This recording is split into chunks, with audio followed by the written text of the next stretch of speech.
All right, guys, welcome back to the Top Corner podcast with Juan and Omar. It's been a minute, and I mean, we got Omar here flexing, man. Let's address the elephant in the room. Omar, what you got rocking right now?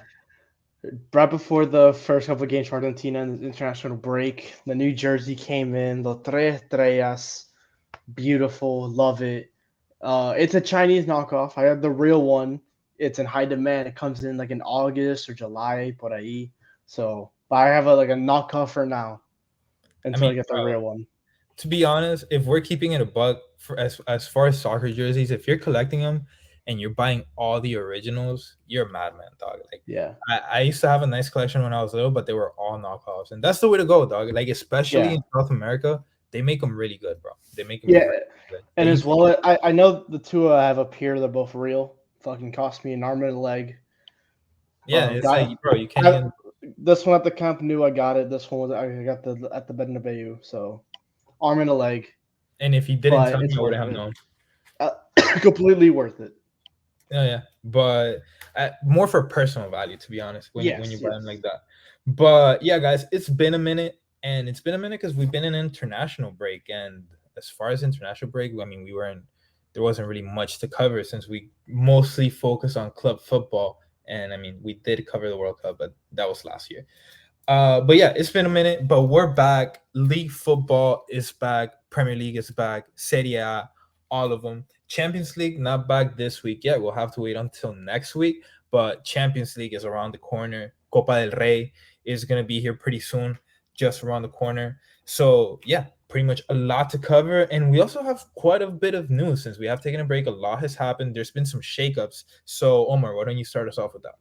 All right. Well, since coming back from the World Cup break and the World Cup international break, we had some bangers come out in the news. First of all, something unexpected from the Bayern side, a team that's in the quarterfinals of the Champions League, just second place for the competitive Bundesliga season. That's been really frisky.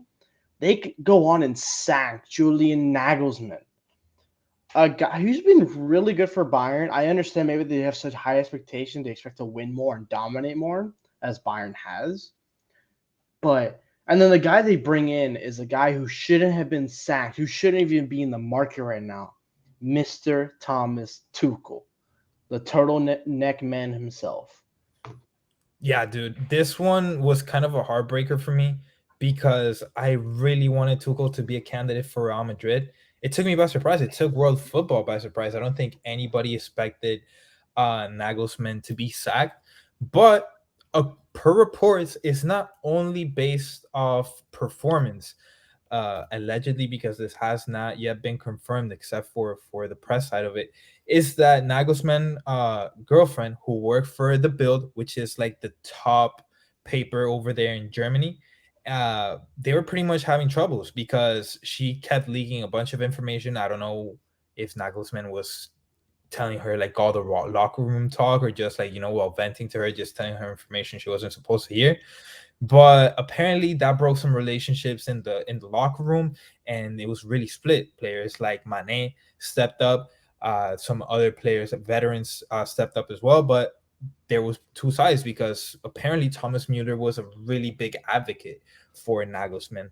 Tuchel, my respects, because he's a top coach in the world, but it's going to be interesting to see how Bayern turns out, especially with the expectation being so high. Tuchel pretty much has to keep on the winning streak, if not make it better. There can be no further drop off. And it's kind of funny because the one time Bayern kind of like slip over and let Dortmund get in front, all this change happens. Yeah, But yeah, and then up to even Tuchel. and then even crazier, the first game Tuchel has to manage is against the powerhouse, in form, young and hungry yellow wall of Borussia Dortmund, and I believe they're playing in Dortmund. Yes, they are. Oh no, they're playing in Munich in Oh wait, no, Allianz yeah. Arena. So Bayern it is a Munich, home game. So it apart is a from that, home game. Dortmund is in first place now. Yes, Dortmund in the first place. They're coming in, but Dortmund are hungry, man, and they're gonna probably march into the Allianz Arena with some hunger. But then on the back of that, another sacking, which was just a breakdown in a relationship. Antonio Conte Premier League winner. He's won everywhere he's went except at Spurs as usual. He shit on the entire team, the entire first team, all the bench players, the board, and including Daniel Levy.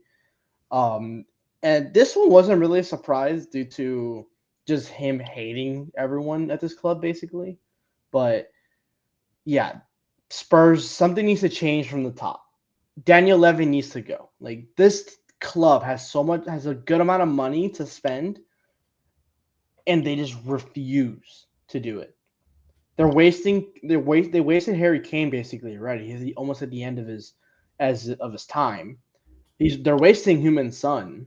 They have young players that are playing well individually, but as a team, they just don't fit together. Yeah, I mean, Conte said it himself. This is not a team. It's a bunch of players that go out there and perform together. And it was pretty incredible how Spurs didn't sack him sooner because Conte went nuclear for a couple days. This wasn't a one-off that Conte went off in one press conference and then Tottenham was like, all right, buddy, we've had enough. You have to go. This was a span of a couple interviews where Conte was just going nuclear on everybody. And one thing that I want to bring up is that a lot of people called Mourinho a madman and washed up and bitter and old and all this other shit when he had a very similar press conference a couple years ago and ended up getting sacked or leaving for Spurs. This is a problem from the top, like you said, Omar. It starts from the owners. Like you said, they don't want to spend money. They spent all this money in a stadium. They're working on a F1 track now. This is an owner, in my opinion, that just cares about the dollar, or the euro, or the pound, however you want to call it. Just cares about making money and doesn't care about the fans really. As long as the fans are excited enough that they think they're gonna get something out of it, why is the owner gonna go out there and spend more money? If he's already filling up the stadium, that's his goal. Like, of course they see winning as the cherry on top, but if they're already filling up the stadium and people are used to the mediocrity they've had for years and learn to love it, that's the fucked up thing, Omar. They've learned to love it. Like, that's sadistic as fuck. That's some masochistic shit. Yeah. So yeah, dude, it's sad. And It's sad. and And then talk about their interim, and they're not going out to hire a guy right now.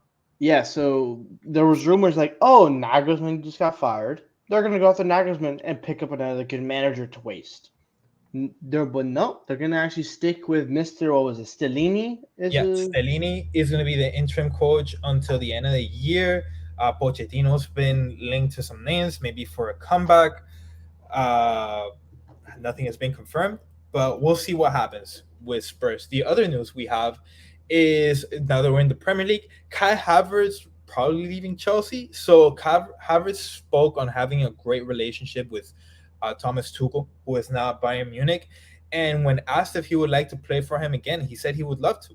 So this created, of course, huge controversy. Everybody started writing about it, but a report came out that per Fabrizio Romano, Havertz and his agents are not in talks of leaving Chelsea at the moment.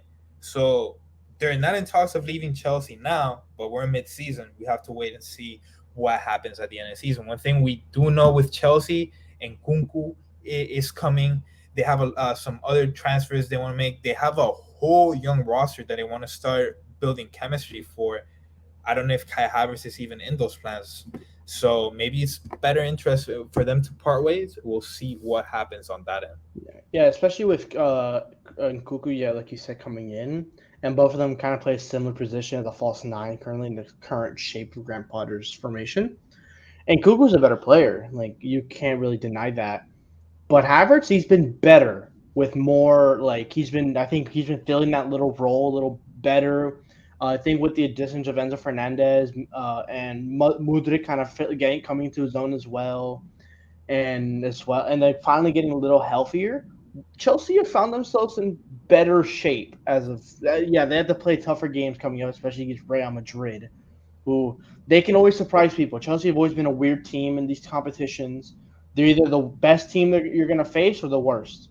So I'm not gonna really put my gonna shit on them or gonna give them all the praise.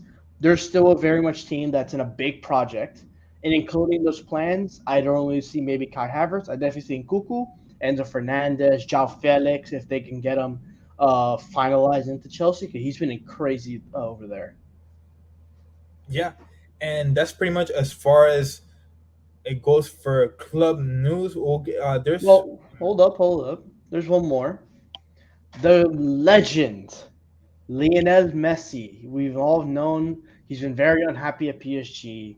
The current form, the team is shite, the coach is shite, and PSG have continually said trying to sign him. But recently picking up these past few days is coming back a reunion in Barcelona. I don't know how the fuck we're gonna pay him. I've seen some rumors that we would pay him like 200K a week, and we would celebrate like a Messi return day, and all the profits from that day would go to him as to pay for the rest of his contract. Because there's gonna be jersey sales, ticket sales, food sales, all that shit. Everyone's trying to see Messi back in a Barcelona jersey, and there's mutual interest in that. Messi's very interested in the great form Barcelona's in, the plans they have for the future, and the terms of players that they're kind of bringing in or they're linked to, including a Brazilian wonder kid called Vitor Roque or Roque. I don't know how to pronounce his last name, but I'm excited. I hope he's back. The famous number 10. There's only a couple number 10s at Barcelona that I love, and he's one of them. Yeah, I mean, we'll see what happens. There's two camps. There's the camp that says that it's almost confirmed, and there's the pen is right next to the contract for him to go to the MLS, and then there's this camp that's been picking up in the past couple of days for him to come back. Like you said, I don't know how they're gonna pay him. I know in the pre-show we were talking about how Gavi ended up not being able to sign a contract. Is that because Barca is really that broke, or is that because they're trying to make space for their legend to come back? Maybe. Who Oh knows? yeah, and Gavi's contract unregistered. He's back to the number 30 on his back. No more number 6. He only played better with number 30, so I'm fine with that. But hopefully he doesn't leave on a free. We'll see. We'll see. I mean, bro, if I was a Barcelona fan, I wouldn't. I like obviously it would suck to let such a young player with such big potential go. But if you got the chance to get Messi back, I think it's a good payoff. Yeah, Because and especially our midfield is so kind of stacked already, and we have a lot of young players already. And in the midfield, Gavi's been playing left wing mostly recently, and he has 3 goal contributions yeah, as mostly a left winger. So he hasn't been that great. He's trying to learn the position, try to get better in that position, but it's just not it for him. So yeah, I think in midfield, like at most, he could be good depth in the future, but he's not going to be wanting that. He is a good player. He wants to be starting at least for a bigger club, for a big club. I mean, and yeah, so I probably see him either leaving this summer or find a way to keep him around. I mean, we'll see what happens. And then speaking of the legends, man, during the international break, we had a kind of like a vintage performances, both from Messi and Ronaldo. On my end, Cristiano Ronaldo played it for Portugal, scored a wonderful free kick goal, some vintage stuff, and he scored a doblete for Portugal in one occasion. I know he scored again in the next game, and with that, Cristiano Ronaldo actually became the top scorer in 2023 at the tender age of 38 years old. I mean, they keep trying to say the man is washed. Top scorer in 2023. At 38 years old, dude, I remember looking back. Ronaldinho was 35 with a belly in Brazil. Ronaldo at 38, he was already fat and retired. uh Bro, the new generation of athlete, and especially the standard that Messi and Ronaldo are putting for the athletes coming up, is crazy, because usually 35 it used to be like the retiring age, and like by 38 guys are going out, like, kind of sad. Like the level that these guys are still playing in is something that, to like, we've never seen players like this before. We're never going to see players compete at this age at such high of a level. We should take it. We shouldn't take it for granted. Yeah, and especially just it's great, man. Ronaldo a brace against Liechtenstein. Who gives a shit who they're playing against? They're still playing. They're professionals. And then I don't think he scored against. I don't think. Oh no, he did score another brace against Luxembourg. Yeah. Messi scored against Panama once. Panama were playing like 11 men in the fucking box. That was the most frustrating game I've ever watched in my life. But he eventually got a nice little free kick, and then he scored a hat trick against Curaçao, who I felt bad because Curaçao is not really a great footballing country. So, but I mean, you gotta do what you gotta do. yeah, they're a little island, bro. Yeah, you gotta do what you gotta do, man. But like, still good. They're good to see our goats. Two of the best players of all time. Two of the greatest people that we ever watched touch a soccer ball, touch football, whichever what you call it. But yeah, it's beautiful to see as we kind of will move on finally into some things that are happening this weekend. Big games, fun games, and hopefully some great footy.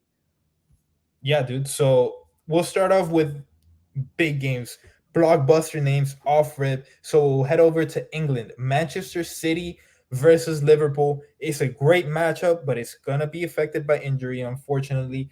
Per Fabricio Romano, Phil Foden is out with an injury, and apparently he will not be available for this game. But still, Manchester City is on a title chase right now. They, no matter how hard they try, it's like Arsenal are always one step ahead, and it's gonna be great to see how this turns out. How do you see this one turning out, Omar?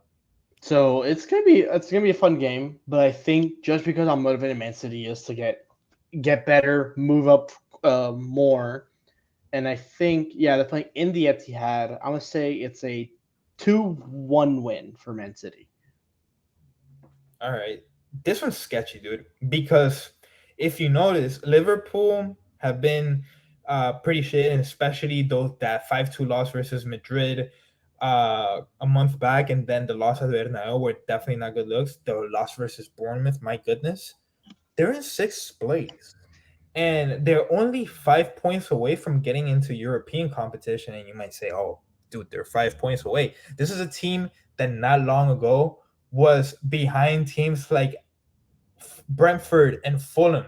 They were in 11th spot. So they've come up quite a bit.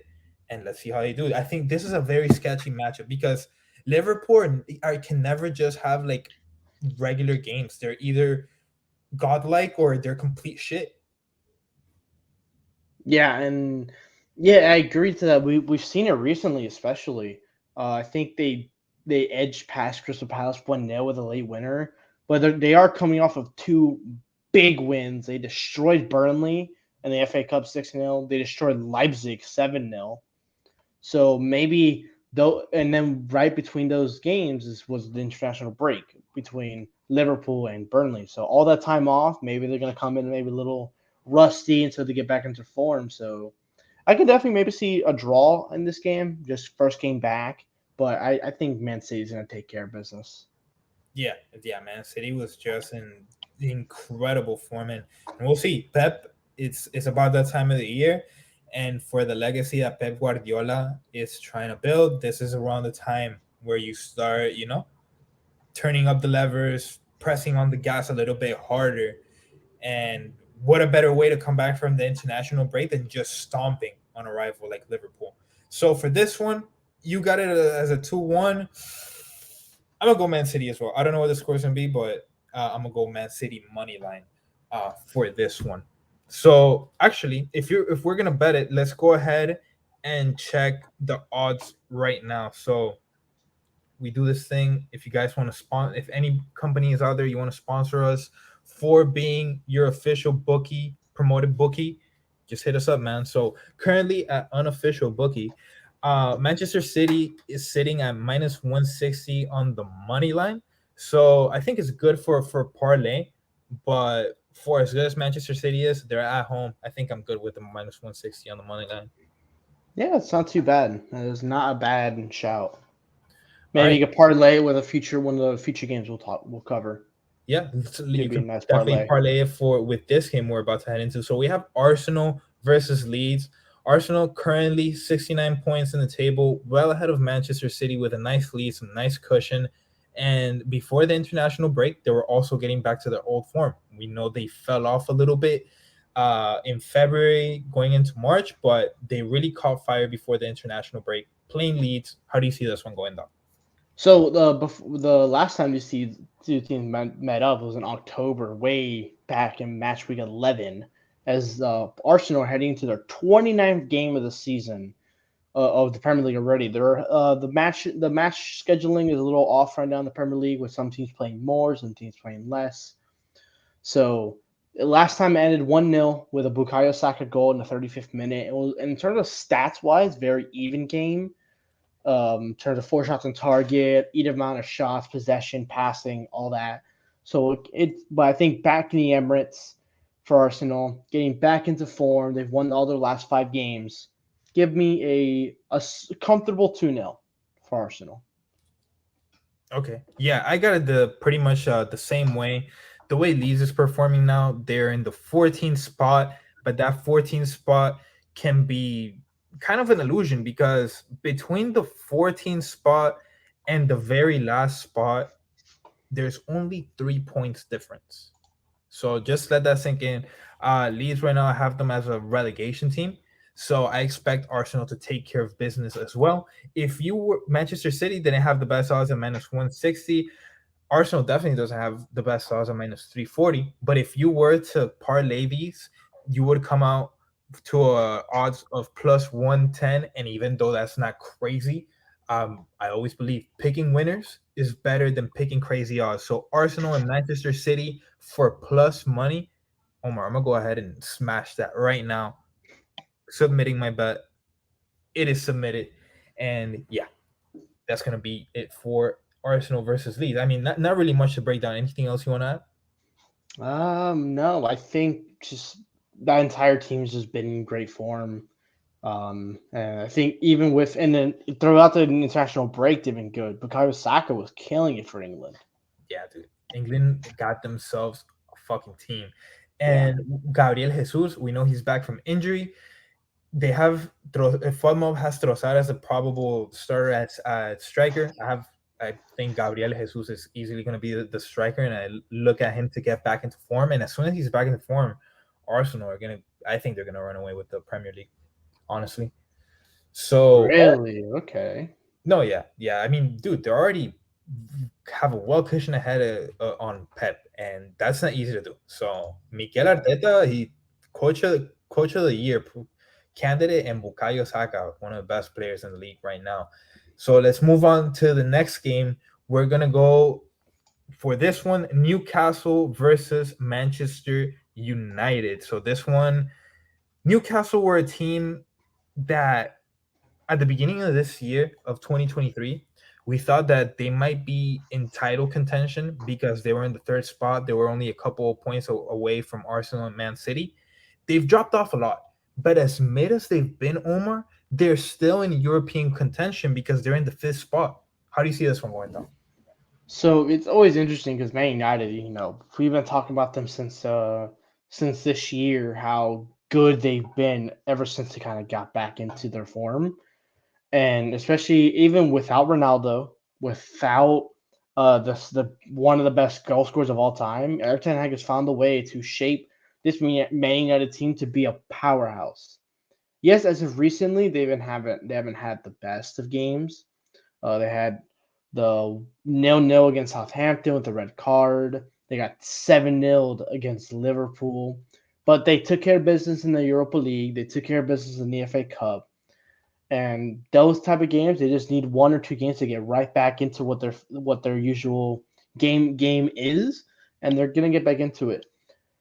Newcastle, though, as we've been saying all year, imagine if they only had like 4 or 5 draws and turned those draws into wins. They would be in a title contender with Man City and Arsenal. So I think the obvious pick right now is just it's a draw, man. It's gonna be a draw. Yeah, Newcastle games are always so boring. They're kind of like they've turned in well, they've been this, but they're kind of like the Union Berlin. of England, where they're a great defensive team, but they just can't score goals. We con Chelsea for being this, but Newcastle doesn't. I guess they don't get clowned for it as much because they're not as big of a team. If we look at their recent form, though, I mean, they've been kind of all right. They beat Nottingham Forest 2-1, and they beat Wolves 2-1 before they fell to 2-0 to Man City. And then they also fell 2-0 to Man United in the final of the Carabao Cup. So maybe they have a chip on their shoulder. I honestly don't think so. I see Man United getting a win here in a very ugly game. Uh, you know who's going to be the difference maker? Hmm. Weghorst. Ooh, okay. Weghorst, and he's one of the difference makers for Man United that doesn't get talked about. He is going to make midfield hell for Newcastle. He's going to be doing heavy defensive work. Expect that, playing very physical. And I see just Marcus Rashford getting away on one in speed and just finishing off 1-0, and it'll be a very choppy game in my opinion. Okay. And last time these two teams played, it was a 0-0 draw in the Old Trafford. So playing in St. James Park at Newcastle Stadium, a potential draw is in the books. We'll see what happens. I'm still taking Manu for this one. All right. So, and by the way, if you want to bet this game, currently the odds for Manchester United to win are plus 205. So, really good odds. And for the draw, if you want to tell Omar, they're at plus 245 for that one. Honestly, Omar, the under 2.5 goals for minus 110 might be the play Ooh, yeah. Under because, two and a half is a lot, but I definitely see why they put that. Just because if Man United are on their good day, they're going to put 4 or 5 goals past you. oh, yeah, for sure. They do it by themselves. But if they fall into Newcastle's trap, and especially if they can't do anything in the first half, that under 2.5 might be free money. So for this one, I'm going to take Manu with the plus 205 as Omar brings his dog into the camera. It shows begging. All right, let's go to the next one. So we're making fun of Chelsea, and let's talk about Chelsea. So Chelsea take on Aston Villa. I know Aston Villa is kind of like your third team in England. You have so many like teams in England. I So don't have a lot of teams. Chelsea, I'm a West Ham fan. bro, you have West Ham, you have Liverpool, you I'm have my I'm a Liverpool fan just because I rooted them to beat Real, and also my brother. It's my brother's team. I mean, I bro, have to. you took on the fandom. You have to wear that. You have to wear that. Okay. Then I can call you a Man United fan and a Juventus fan and an Al Oh, Nassr fan. yeah, for sure. For sure. Okay. You can for sure do that. Like they're good All teams. right. All right. Aston Villa gonna come in here and beat Chelsea 5-0. Let's get it. Let's get it. Back Aston to Villa. Aston Villa. Declare them blue. Friwo is back. How did Friwo do in the international break? Bro, he was sitting on the grass picking dandelions. He was so fucking bored for sure. He had like 1 or 2 saves because neither team got shots on us. Okay. So this is a tough one to predict, guys. This is a very tough one to predict because Chelsea, the story on them has been great defense, can't score goals, FC. You spent all this money, can't score goals. But before the international break, they kind of did go on a run. So if we look at Chelsea in their recent form, they beat Leeds, then they beat Dortmund, then they beat Leicester 3-1, and then they drew versus Everton. So before that, it was 3 straight losses, 3 straight draws, 1 win, and then 3 straight losses again. So clearly a change in the path for Chelsea from what we've seen recently. Do you think they keep this up, or do you think we see the old Chelsea back? I think they're gonna keep it up. Chelsea, I think they finally kind of figured out their kind of cohesive unit already. And back in October, Chelsea did beat the same Villa team 2-0 with a Mason Mount brace away from home. Playing in Stamford, they got the Blues fans right behind them at the bridge.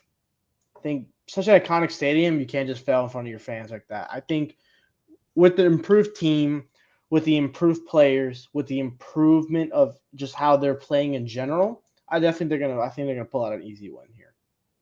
So I think this is another sketchy one. Just because we think everybody is like, oh, Chelsea's back, Chelsea this, Chelsea that. Chelsea lost versus Southampton not too long Okay. ago. So I see this one as being a sketchy one. I have a tie going forward. I need to see more before I change my mind on Chelsea. To be honest, I see a tie. This is just primed for disappointment, in my opinion. So yeah, I'm gonna go at tie 0-0. No goals. Oh wow, okay. No goals. Jao Felix hat trick.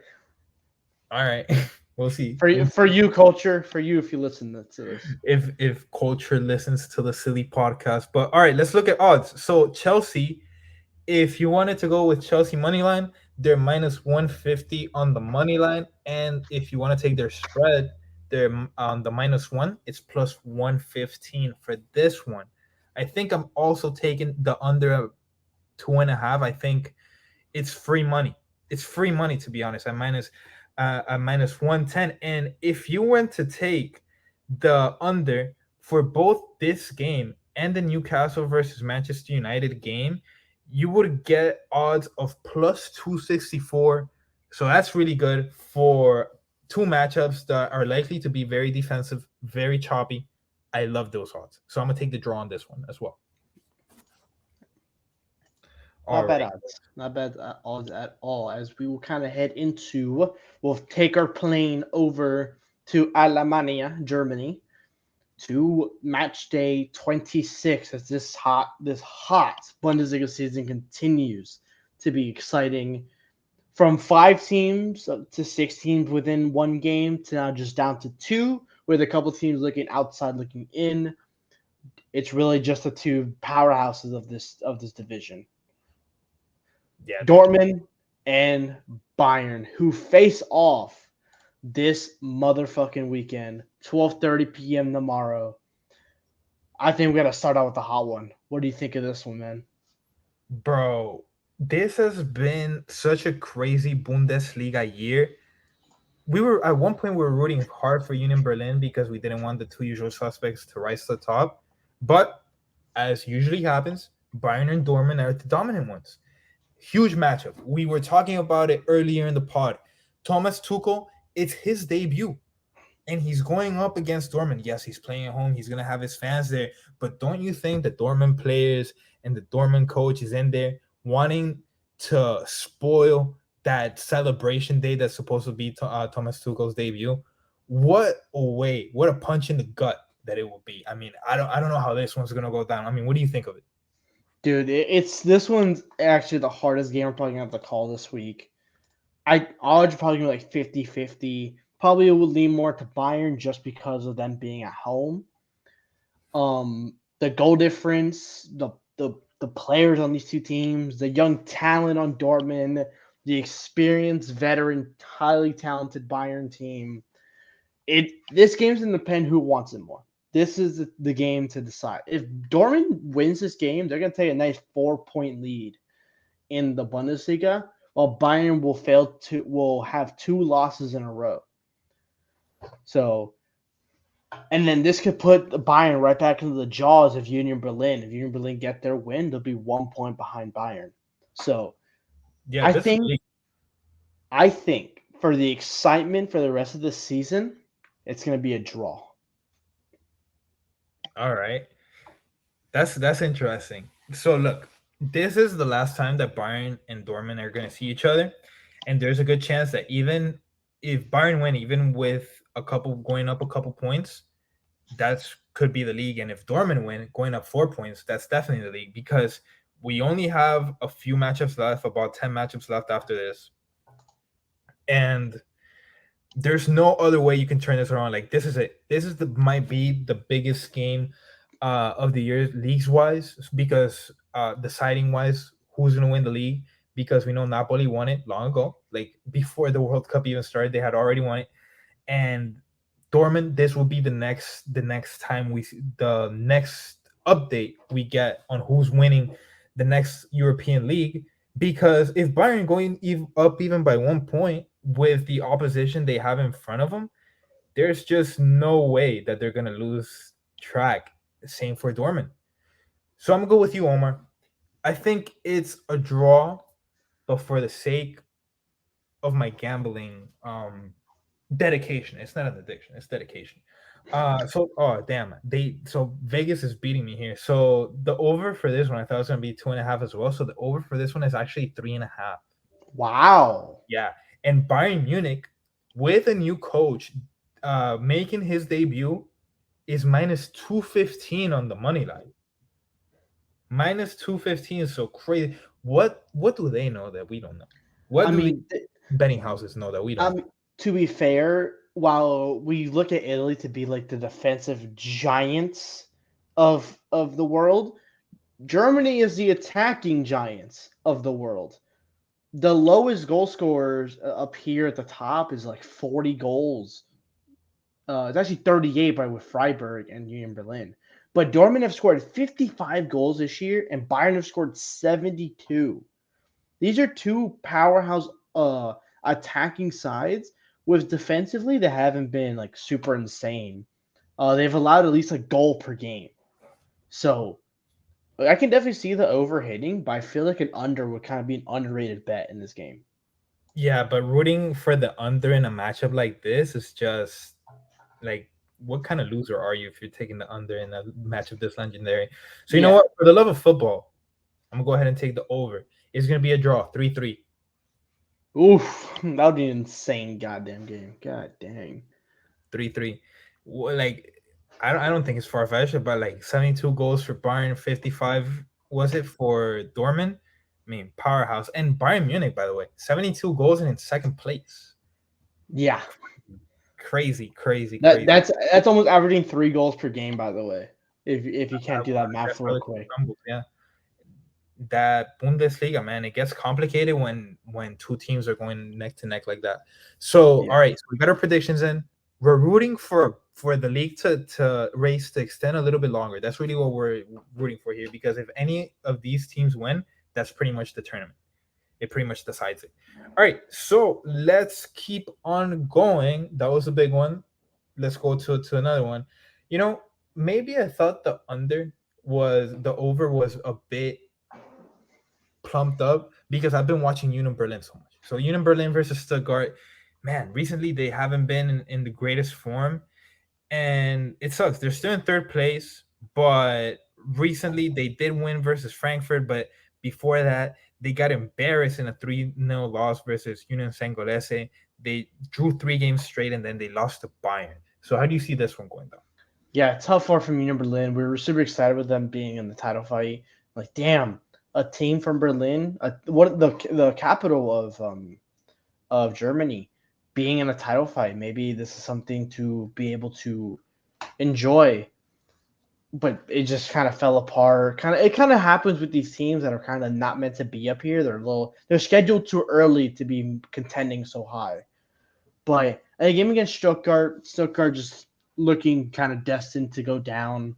They still have a chance to escape with Hoffenheim, Hertha Berlin, and Schalke, just 2 points separating all four of those teams, and 15th place being kind of the safe haven you want to be in the Bundesliga.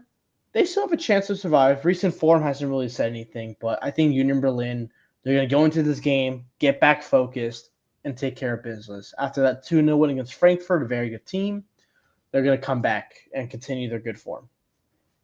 All right, for sure. So yeah, definitely rooting for Union Berlin.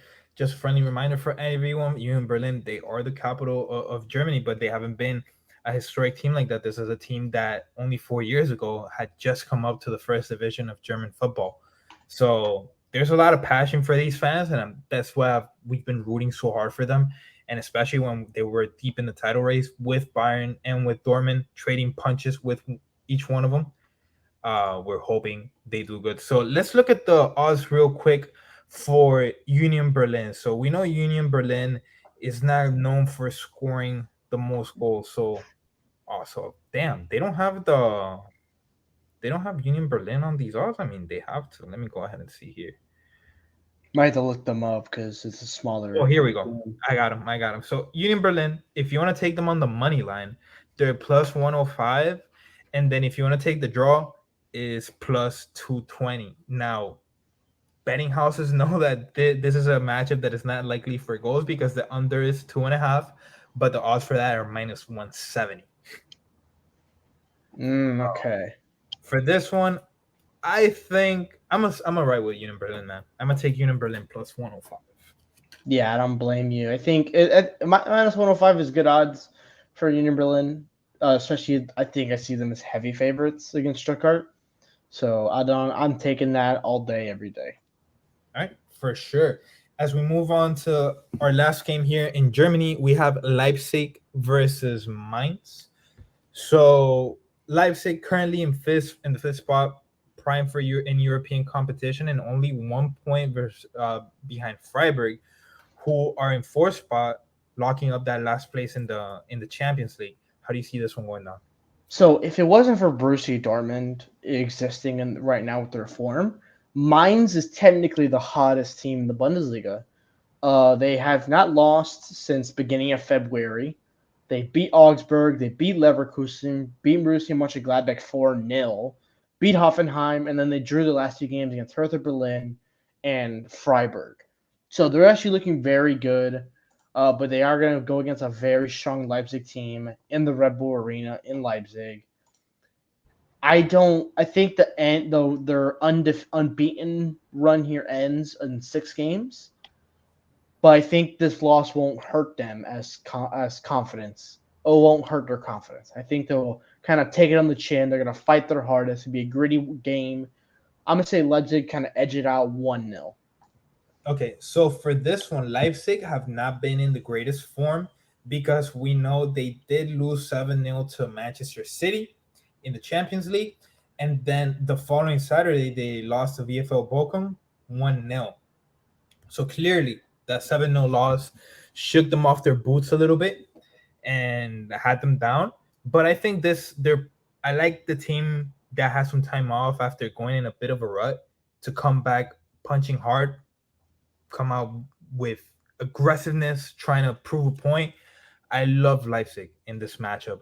I think I'm gonna go ahead and take Leipzig to win, even though mine's with the form they've had. I still think Leipzig is the superior team, and Vegas seems to agree because right now Leipzig on the money line they're minus 185, and Yeah. mines if you wanted to take them direct they'll be plus 455. Oh wow, they're giving them. They're giving them. I only see solid odds. What's the draw odds? Plus 355. So a That's lot of not. juice. A I lot of definitely. Yeah, if a draw bet would not be bad in this game with the last two draws from Mainz, some poor four from Leipzig, could be a draw trying to get back into form for Leipzig. Especially recently, or like we said, they lost to Leipzig, lost to Man City, lost to Bochum, lost to Dortmund before that. Then before that, they lost to Union Berlin in early February. So it could be something to look at. So maybe just like a sprinkle, like a solo bet would be pretty nice for that. Yeah. And then yeah, so I think I'm gonna take Leipzig, even though the draw definitely some good value there. Leipzig probably part of my parlays. Probably we talked about how Man City and Arsenal have bad odds. Probably a good parlay with them. So yeah, that's pretty much it for Germany. We're gonna go ahead, hop back on the plane, and head over to Italy, where we have some big matchups. So we know the Italian league is pretty much decided. I mean, Napoli is gonna win it. We knew Napoli was going to win it for months now, but there's still things to fight for. So we have Inter versus Fiorentina. So Inter, a team that's in the middle of Champions League competition right now. How do you see this one going down? So yeah, Inter Milan coming off two straight losses. Spezia and Juve take advantage of their kind of poor form right now, and currently so match congested with Champions League, Coppa Italia coming up. They're kind of in between all these games, kind of playing midweek and kind of playing on short rest. So it's not looking good. Fiorentina is it's a weird team. They're in good form with 4 wins and 1 draw in the last 5. Uh, Inter 2 wins and 3 losses in their last 5. They just lost second place to Lazio, who was knocked out of the Conference League by the way, and they're in second place for a Champions League spot. So it's gonna be a weird one. I think either Inter Milan's gonna shit the bed and win, either shit the bed and lose, or scrape by with a 1-0 win. All right. So Fiorentina have been a sneaky team, Omar. So Fiorentina have won one, two, three, four, five, six, 7 games in a row and have gone unbeaten in 9. So their last loss was 1-0 versus Juventus Sunday, February 12th. So almost 2 months ago was when this Fiorentina team lost, and they've gone on a pretty deep run, man. I mean, if and you're asking, hey, who has Fiorentina beat? They beat AC Milan 2-1, and they also beat Cremonese. And you might be asking, why are you bringing up Cremonese? Like, Cremonese is a shit team. If you look at them at the table, they're dead last. You might be saying that, yes. But if you look at why Cremonese is in last place, they haven't lost every game. They're notorious for drawing against almost every opponent. Inter have been beaten by Cremonese. Milan have been beaten by Cremonese. Napoli. Like, Cremonese is just a team that catches teams off guard. Fiorentina beat them too. Fiorentina just coming off a win versus Lecce. So right now they're not in the best spot in Italy. They're in ninth spot, 37 points. They are 8 points below Atalanta, who's in for the Conference League. But Fiorentina is a team that's hot, man. And with the form that Inter's in right now, I know you were big on Inter, especially versus Porto in the Champions League. If we look back a couple weeks ago, that the Champions League game, Inter didn't play their best game, and it was a miracle that they got through because Porto made Onana, the goalkeeper, the player of the game. It Oh was a yeah. miracle how Porto they didn't end up winning that, and Inter went on to lose the game after. So I think Inter right now is a bit due for disappointment. And if we're looking at the odds in Vegas right now, Inter is minus 135 and Fiorentina's a whooping plus 380 on the money line. Really good value. Really good value there. If you'd like the underdog or even a draw in this game, even though Inter Milan has not really drawn all this much, they only have 2 draws this season. They've been a win or lose team all year. So, like I said, I can't really give a prediction for this game. I really want to say draw, but just knowing this team and how pattern they are, I think they're like I said, they're gonna shit the bed and lose 1-0 or they're gonna win 1-0. There's no in between. I'm gonna And go with if they somehow draw the game 0-0, I'm gonna be surprised. all right. I'm gonna go with the good odds. I'm gonna go with Fiorentina, and I think they're hot. They're due. Inter's has minus odds based on pretty much name value and reputation. So let's go to the next game. Napoli versus Milan. Break this one down, Omar. So Napoli dominating Serie A, but they're gonna be without their star guy Victor Osimhen just because of some muscle injury. But I think he'll be ready for the Champions League against AC Milan, so they'll be fine for that part. But still worrying as you still have a 20-point lead in Serie A, so you're not really worried about this game. AC Milan are still fighting for their lives for a Champions League spot. Fourth place currently, 2 losses and a draw in their last 3. 4 points behind Lazio, 2 points behind Inter, Roma and Atalanta breathing down your neck behind you, who are also hungry. And yeah, I'm looking at this Serie A table, man. From third to sixth, Inter Milan, AC Milan, Roma, and Atalanta, their form is fucking shite. Oh Yeah, my god. they're all so bad. I don't know And how they. and it's giving teams like Juventus, Udinese, or maybe Fiorentina some hope to maybe they can punch up. Like Juventus, they should be in second place so they didn't have their penalty. But it's maybe giving hope to maybe Udinese can punch up closer to Atalanta or maybe Fiorentina. Like this mid-table is very like close because you have 38 points in eighth place and then you have 34 and 13th. That's a relatively close midfield. And so it's gonna be a wild finish to who really gets his sixth and fifth spot Yeah, and who qualifies for this Champions League. I think Juventus ends up getting in. Honestly, I think Yeah, Juventus ends up getting in.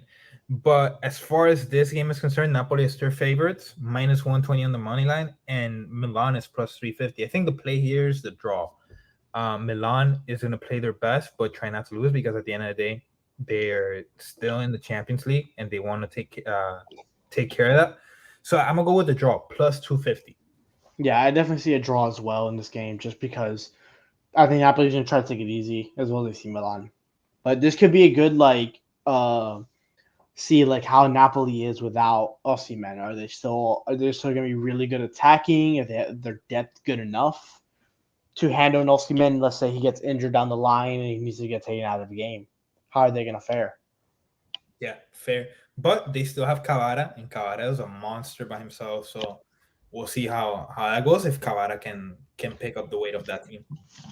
So, all right, let's go over to our next game. We have Roma versus Sampdoria. And you guys might be saying, like, Roma versus Sampdoria, what kind of matchup? So, we have to talk about this matchup because of what's going on in Italy. So, as Omar mentioned earlier, Lazio are now in second place. They kind of sneaked up on everyone. And Roma has been pushed back to the Europa League spot now. They lost their Champions League spot.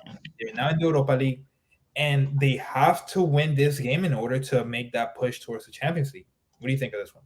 Dude, and it's kind of bad because Roma are coming off losses against Lazio, who now are ahead of them, in a 4-3 like insane game against Sassuolo, and kind of like a big point of this recent form for Roma kind of came down against the game from Cremonese, where they lost. They gave Cremonese their first win of the year, with a 2-1 loss. So that's kind of where it all started with this kind of bad form. This is also a weird stat. These last 4 games that Roma's been a part of, no, last 5 games, 4 of them have had a red card. Roma against Juventus, March 5th, a red card it was given to Juventus. Roma against Sassuolo, Roma had a red card. Real Sociedad against Roma, second leg of the Europa League, red card for Real Sociedad. And then against Lazio, both teams had a red card. So could maybe a red card prop can get put in there if this undisclosed betting app has one. But just Roma's been tough to bet to even think about where to put them. And Mourinho, he's a good manager, legend manager. I think he's going to kind of put his team out of the gutter and get a win here against a very disappointing Sampdoria team. You're muted. My bad. So yeah, Sampdoria in absolute shit form right now, and Roma. Vegas seems to agree with you because Roma right now are minus 230 on the money line. Great for a parlay. I also have them winning probably a 2-0.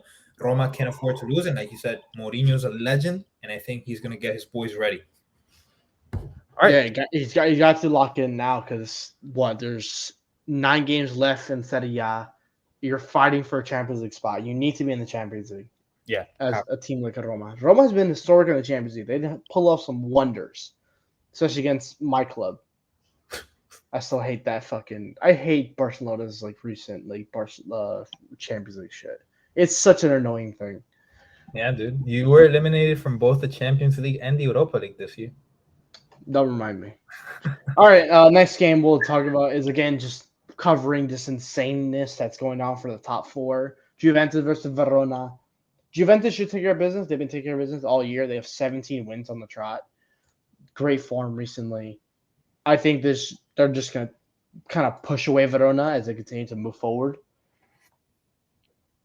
Yeah, I agree because I mean Juventus right now in the 7th spot. Let's be reminded that Juventus after their point deduction earlier in the year, I think they got knocked down to like the 15th spot, 16th spot. They were like really down in the gutter. They've come up heavy, and with the way that we mentioned, these top from like the third spot to the 9th spot is so inconsistent. Juventus could very easily make a run and take out Atalanta, Roma, Inter, and Milan are not safe either. So I think one of those teams between the 3rd and the 6th spot, maybe even 2 or more teams, are going to end up tripping and falling out of this Champions League contention, and that's when Juventus or Fiorentina make their move. So I'm gonna go ahead. Yeah, Juventus takes care of business. Should be a pretty straightforward matchup. Let's look at the odds for this one real quick. So Juventus is minus 225. If you wanted to go ahead and parlay the Roma and the Juventus bet, that would give you an odds of plus 107.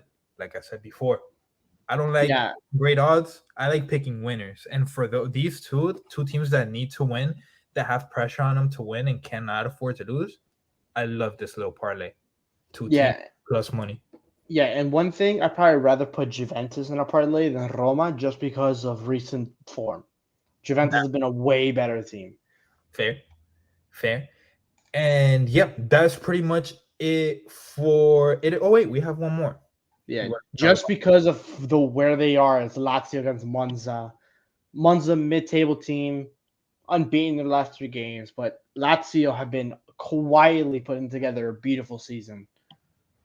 Yeah, dude, it's crazy how they snuck up on us on the second spot, and it's caught us by surprise because I mean, you guys don't see it, but in the pregame shows when we're figuring out which teams that we're going to talk about, there's been so many times, so many weeks in a row where we've crossed out Lazio because it's like, oh, they're not interesting, nothing's happening with them, and they're like a little bit far behind. They snuck up on I think everybody. This really caught us by surprise. So right now, Lazio are ranked 6th in goals scored per match and have kept the most clean sheets in the competition with 16. They are playing away from home though, so Yeah, and they still have the legend Cito Immobile who just scores at will in Italian. I remember he was averaging like 25, 30 goals a year in the Serie A a few years ago. This year, he hasn't scored as many. He only has 9 goals, as well as tied with Mattia Zaccagni with 9 goals as well. So it's gonna be weird. They have actually a pretty solid team. I don't know a lot of these players. I recognize they have Pedro, fucking Pedro, who played for Barca and Chelsea. He's what the over fuck? here. Yeah, he's over here, fucking Lazio. I know Felipe Anderson. I know Luis Alberto. Sergei Milikovic-Savic, who's an amazing midfielder. Hmm. Um, Oh yeah, Pedro. but Pedro's there. Yeah, he's 35 now. That's bro, I crazy. remember when you. I remember when he was a kid at Barca, man. Yeah, that I 2011 remember run. on like yeah, dude. I remember he was just a kid. I remember like in FIFA like 14 or 15, I'd always sell him in like manager career mode just because he wasn't like high overall. It's like he's not messy. Get rid of him. No, yeah, bro, he would never go past like an 85. He would always stay Yeah, I sub. think he was like 83, 82, 84. He would never like get higher than that. Yeah, But yeah, but this is they have some solid players in the midfield and forwards. I don't know their defenders, which are look like it's Alessio Roma Nagagli, who is a 28-year-old Italian, and Nicolo Cassel, who's 25. It looks like their main keeper is Ivan Provedel, who I don't really know. So I'm sorry to any Lazio fans if y'all listening. I don't know your team. I'll try to learn. We'll try to learn a little more, as you guys are absolutely killing it. yeah, dude, we got too caught up in the hype with Napoli and Cavara Yeah. and Victor Osimhen. But all right, that's pretty much it for Italy. Serie A getting really interesting, and even though when you look at it at first, you just think, "Oh, Napoli just won it. There's nothing else going on." When you pull back the layers, there's a lot of moving parts, and this weekend there could be a lot of switches that could happen. So, all right, let's go over and take the plane over to Spain. In Spain, last we know, it was the Clásico versus Real Madrid and Barcelona. Barcelona won, and Barcelona have pretty much won the league. So, I mean, this weekend, Barcelona is going to be playing versus Elche. I think they take care of business. I don't think there's much to break down here, honestly. We'll find a way to draw this game. Don't worry. And then for Real Madrid, in typical fashion, I have seen this story happen a million times before. Now, when the league is pretty much out of reach, they're gonna go on this insane run and then come up like 3 or 4 points short at the end. Um, and yeah, so I think Real Madrid is also gonna take care of business. And yeah, what do you think of that game? Pretty much the same thing, right? Yeah, basically both games are really kind of just like they're playing one of the worst teams in the Liga. They should just shit on. They should win 10-0, both of them. Yeah, But they're not. They're both gonna win like 1 or 2-0, and it's gonna be like an 80th minute goal. yeah, Because yeah. these fucking La Liga teams at the bottom, they just kind of like, we're gonna have 10 people sit in the 18-yard box. Good luck trying to shoot or get around us. For real. And then to like And Barcelona have like 95% possession. Yeah, and Real have like 45 shots with like 20 on target, and you have an XG of like 9.0, and you have no goals. Crazy, bro. So yeah, I don't know different. if yeah, and I Oh, think the only good game this weekend in La Liga is really Atletico Madrid versus Real Betis, who play on Sunday. That's third place in La Liga against fifth place. Real Betis looking to punch into the Champions League, if they'd like, as they try to kind of push away from kind of get away from the Europa League because they're just owned by Man United in the Europa League. yeah. I mean, yeah, dude, they got bodied, and I like Real Betis. I think Real Sociedad is also a really good team, so we'll see how that turns out. But Yeah. I think I like Real Betis playing at the Colchonero's house.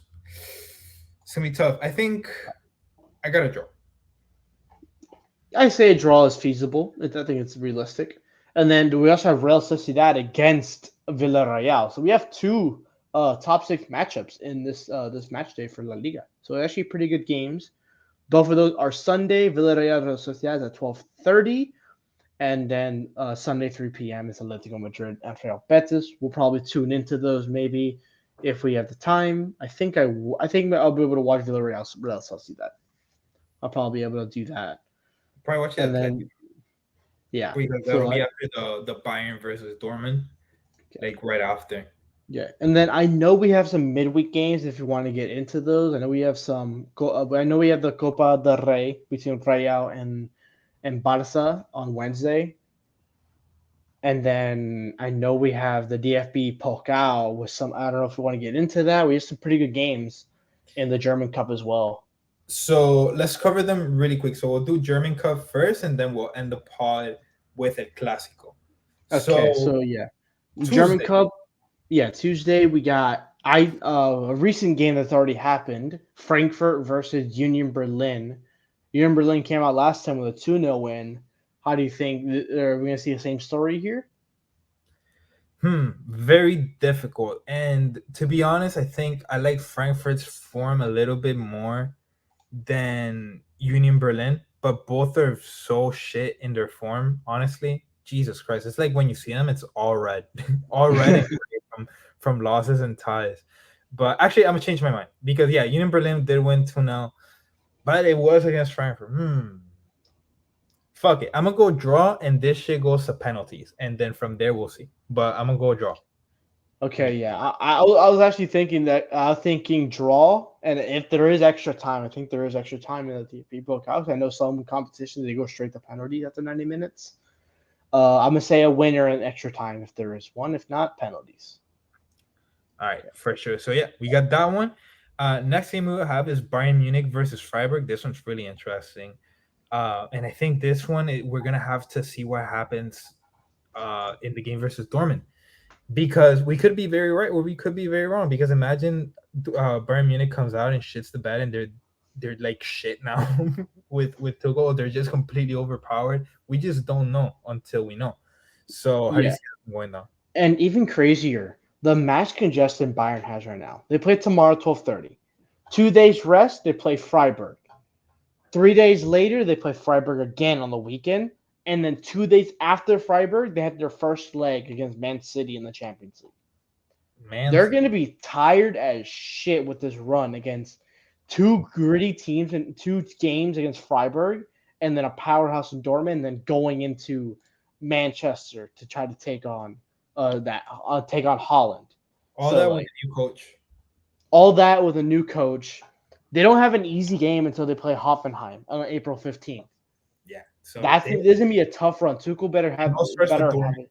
It Yeah. all starts with Dortmund, and depending on that game, it could it'll snowball to the positive or the negative for Bayern. So Yeah. for this So one, I do think Bayern's gonna take care of business. Though I don't know how Tuchel's team is gonna play yet, but I just have to go based off what I've seen. Even though it was with Nagelsmann, Bayern Munich's gonna win. I think Bayern Munich wins.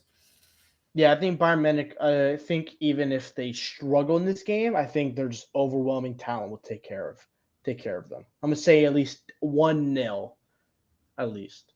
Yeah, I got a Okay. 2-0. Easy. Okay. 2-0. Okay. We And could be then so wrong right now, and okay. Bayern could turn into a complete disaster this weekend. Yeah. So But next we have two surprise kind of people. uh, teams in this tournament still alive is relegation bound Stuttgart and second division Nuremberg. Both of them had relatively easy paths to the quarterfinal. Nuremberg had to play Dusseldorf, who are another second division club. They had to play. I forgot who they played. They played John Regensburg. I don't know where they play. I think they're also second division. And then I think they played in the first round. They played a third division club. And then Nuremberg had to play Waldhof, who I think are third division. Then had to knock off um, Paderborn. So now they're here in the quarterfinal. Two relatively easy opponents for both of them. Now they're going against each other. Honestly, I think this goes to penalties as well. I'm gonna be a penalties merchant. I'm gonna say penalties. All right. Goes fitting with the Argentina shirt. For this one, I think it goes to extra time as well.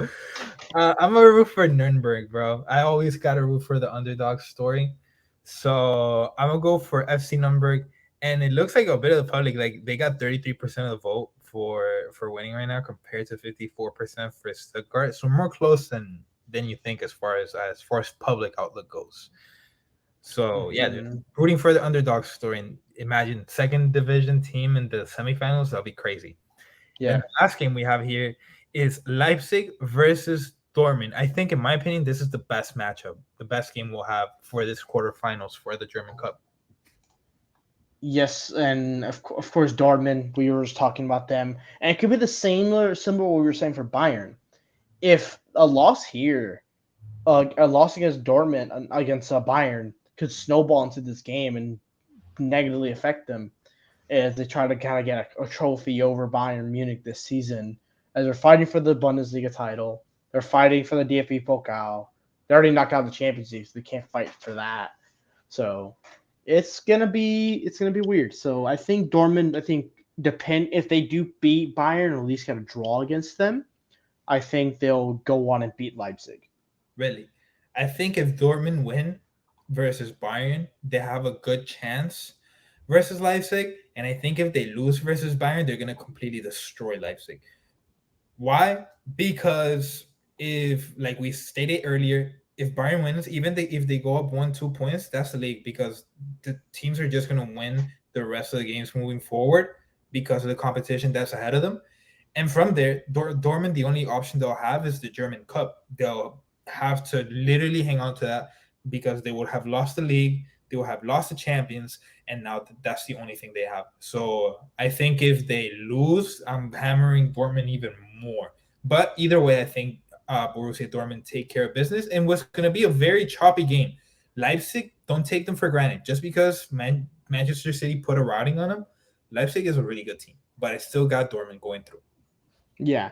And also one more thing about Nuremberg, they're not even a top team in the second division of Bundesliga. They are 12th currently Oh in the shit! Bundesliga too. So Rooting for them even harder now, bro. yes, Always rooting for that underdog story. they're not even a top dog. Let's get it. Let's go. I'll root for them, but I don't think they'll win. That's the only problem. I'm rooting for them. I hope they win. I hope they win. Okay. All And right. then just back to sunny Spain. We'll cover Atletico Bilbao against Osasuna. Osasuna heading into the second leg, 1-0 lead heading into the San Mamés Barria in Bilbao. How do you think this is gonna turn out? So let me go ahead and look at the bracket here. So Osasuna has the lead on Bilbao. And I remember when we did our predictions for the first matchup, I predicted Athletic Club to win because Athletic Club were a more aggressive team. Osasuna has the lead, and they're going to be playing at home. Are they? Wait, are they going to be playing at home, or are they I playing? I think they're playing in Bilbao. And this one would be on Thursday, if I'm not mistaken, or Tuesday. Tuesday, April 4th. Okay, so yeah, they're playing in Bilbao. This matchup is open. It's yeah, I thought they were gonna be playing Osasuna, but no, they're playing back in Bilbao. This matchup is open, only down by one goal. It would be very different if you're down by one goal and then going to play in the other team's house, like Real Madrid has to do. Very open matchup.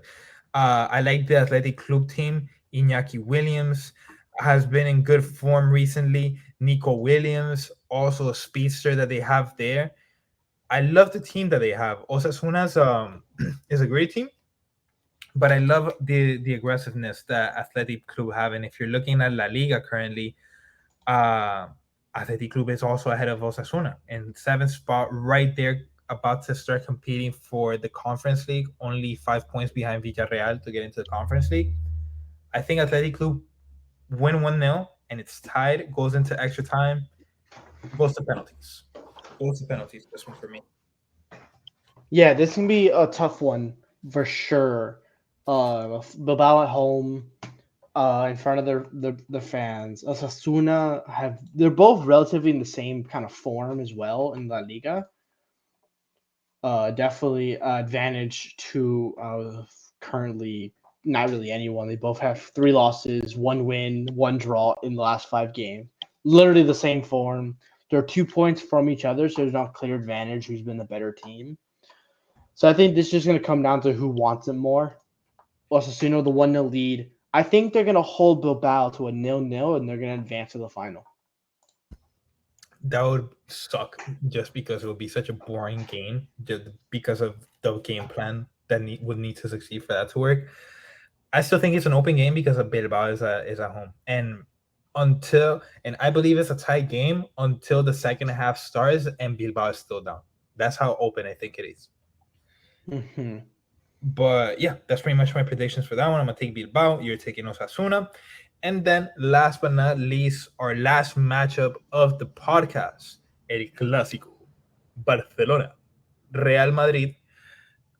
It's on Wednesday, April 5th. Barcelona have a 1-0 lead after winning at the Bernabeu, and they come back to Camp Nou trying to defend that.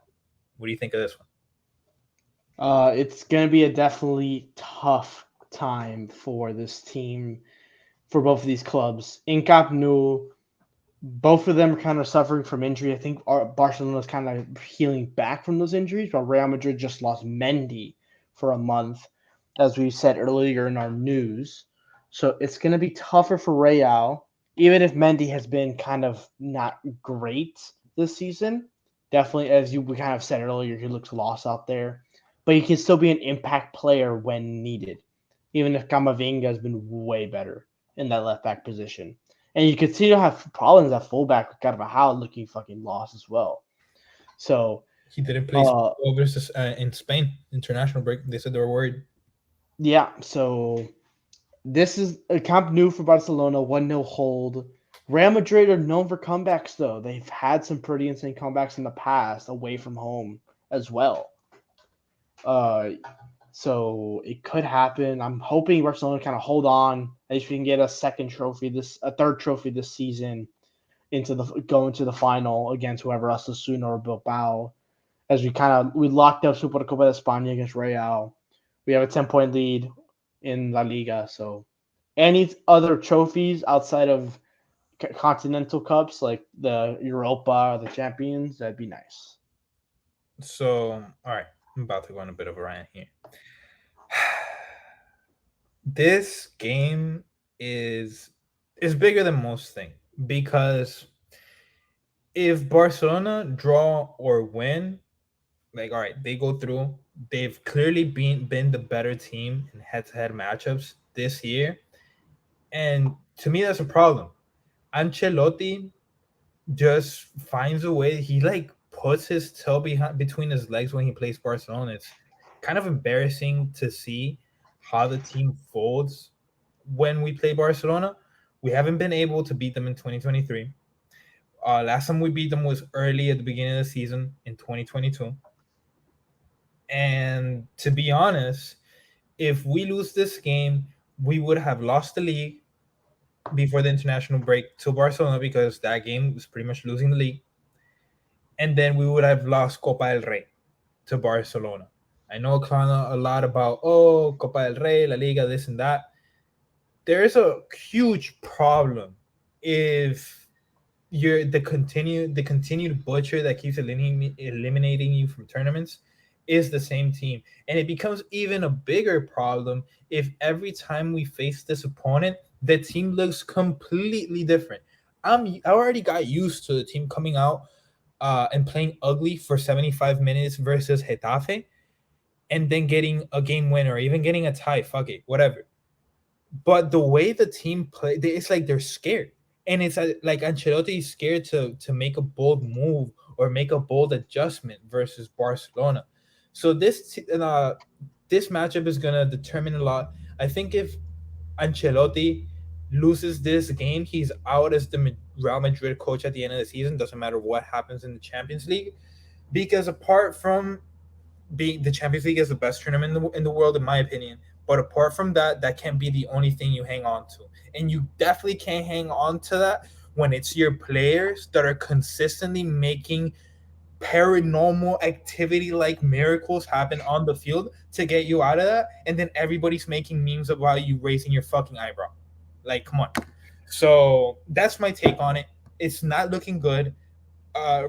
Barcelona won at the Bernabeu, and they're even stronger at the Camp Nou. What is it, Omar? They've conceded one goal the entire season at the Camp Nou. Some crazy shit like that. Something stupid like Some that. Yeah. fucking insane stat. So I definitely don't expect these guys to win.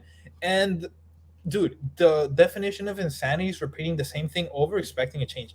Why am I going to go into this matchup expecting Real Madrid to win when everything they've shown me this year is that every time you match up versus the Blaugrana shirts, you fucking shit your pants. So until I see otherwise, I got Barcelona going through.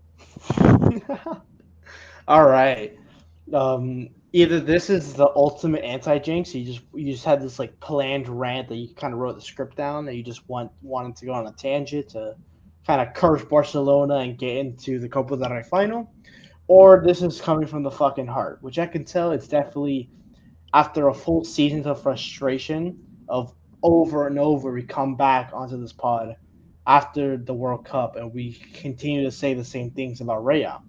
They don't look like they want it in La Liga. They don't care.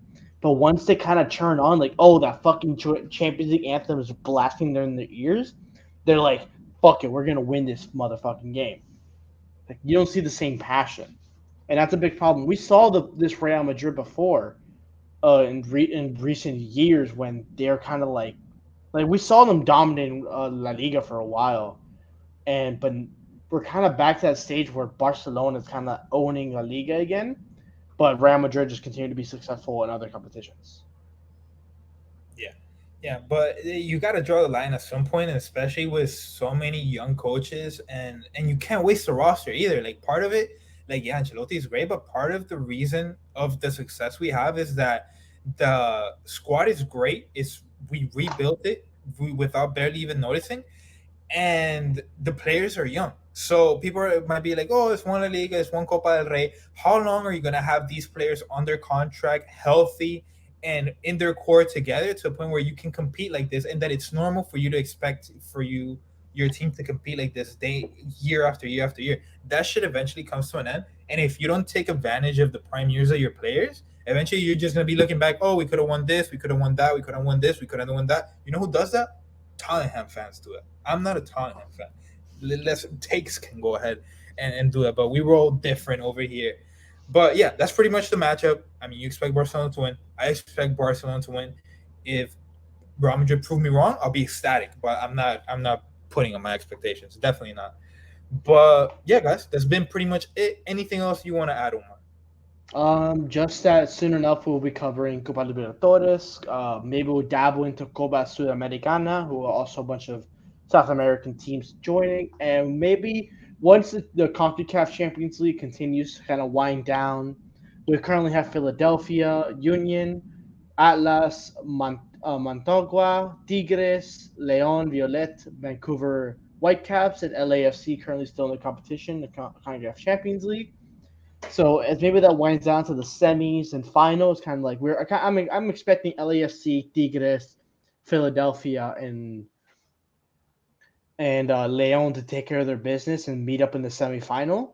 From there, maybe we can look into these teams because they're a little more known teams. Tigres very, very known throughout, and then Copa Libertadores and Copa Sudamericana starting up this next week. So it's gonna be very fun to watch those games, watching some young talent maybe take the field to future transfers to Europe. Yeah, and then coming up soon in the coming months, we also have the Women's World Cup, and we have the Under 20 World Cup that is no longer going to be in Indonesia. Got moved to Argentina. El Chiqui Tapia, I don't know who he is, but all the Argentinians were in the comments just making memes. Must be a corrupted motherfucker, but whatever. Okay, okay. Whatever. You know you want to watch Garnacho dominate that World Cup. No, You know bro, you I'm want to a watch, Nacho fan, bro. I love that kid, but dude. Of course uh, you do. He's a but Ronaldo guy. that just makes Argentina such a huge favorite because you already know they're gonna fill up those. There's barely gonna be any other fans from any other. You remember the Copa America back in Argentina? When was it? 2015. That it was Chile That won. Yeah, I think it was that 2015. But bro, I remember those stadiums. It was like, where's the other fans? Where's the other fans? It was just bro, Argentinians everywhere. So yeah, the Copa America was played in Chile that year, by the way. there was one that was in Argentina. Not recently. It was Not the one in Oh no, it was in 2021. Brazil. The The one in Brazil. 2021 that was meant to be in Argentina, they fucking moved it to the Maracana and fucking gave it to Brazil as a host city. As Yeah, a Brazil host. empty stadium. Come on. Doesn't matter. Fucking, they should have been played in Argentina. Doesn't matter. And they fucking robbed them. We shit on them. But Fidel. Fucking love that guy. shout out to the Real Madrid legend Fidel Di Maria, always coming up big in the finals. Most underrated player of all time. Definitely, he's top five Argentinians. He's top three. Fuck top You're five. putting him He's over top- Kempe? Yes. He's been Okay. so clutch for us, man. It's Messi, Maradona, Di Maria. I don't care what anyone says. For sure. All right. My mom can fight me. She That's a she bold loves note. she loves Bastituta, who's an amazing striker for Argentina and Serie A for a while. I don't care, man. That was like the Harry Kane of back in the day. Mm-hmm. Yeah.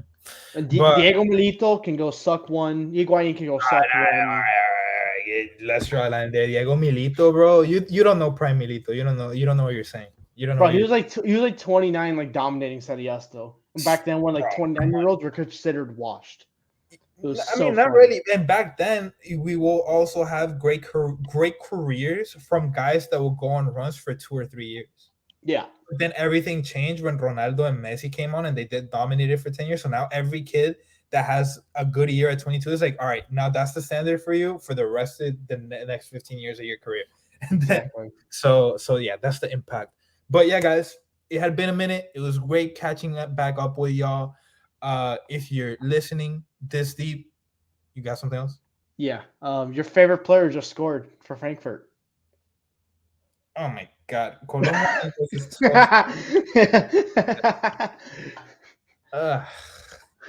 dude, I hate every time I see this guy score because it's like, it was a penalty too.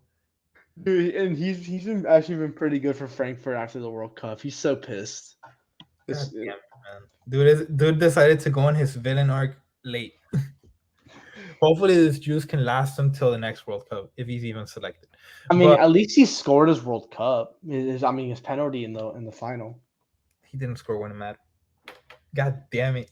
God damn it, bro. Why do you have to bring that up to end the show?